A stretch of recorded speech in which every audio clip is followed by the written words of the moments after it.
تعد الصفائح الدموية من خلايا الدم الأساسية، والوظيفة الأساسية تتمثل في تجلط الدم ووقف النزيف.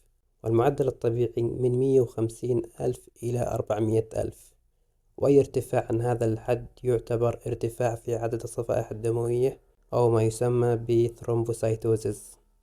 وأسباب ارتفاع الصفائح الدموية إما أن يكون ارتفاع الصفائح الدموية الأولي، بمعنى أن هناك طفرة في أحد الجينات ينتج عنه إنتاج كثير للصفائح الدموية من نخاع العظم، أو أن يكون السبب ارتفاع الصفائح الدموية الثانوي، بمعنى أن هناك حالة مرضية ينتج عنها زيادة في عدد الصفائح الدموية، مثل فقر الدم ينتج عنه زيادة في عدد الصفائح، أو العدوى الفيروسية، والتهابات الجسم مثل حالات الروماتيزم، والسرطان مثل سرطان الرئة وسرطان الجهاز الهضمي وغيرها، واستئصال الطحال.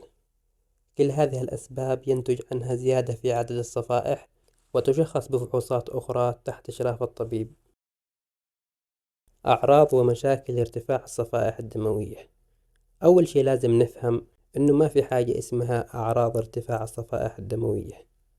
ممكن يجيك المريض وما عنده شيء، لكن حنا بنخاف منها علشان المضاعفات اللي بتسويها الصفائح الدموية.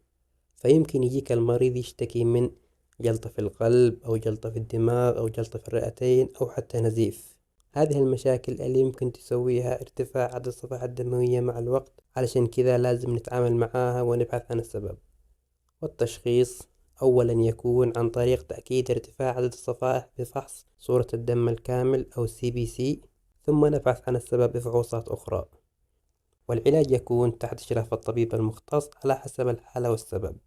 فقد يكون العلاج عبارة عن أدوية فقط لتقليل خطر الجلطات، أو يكون العلاج أكثر تعقيدا مثل زراعة خلايا جذعية وغيرها.